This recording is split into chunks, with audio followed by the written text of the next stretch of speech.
Din Epistola către Romani a Sfântului Apostol Pavel, citire.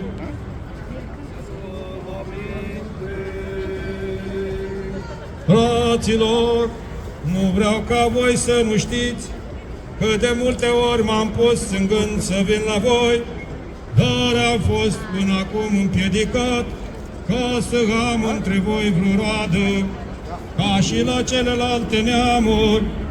Datori sunt și elinelor și barbarilor, și învățaților și neînvățaților. Astfel că despre mine sunt bucuros să vă vestesc Evanghelia și vouă, celor din Roma.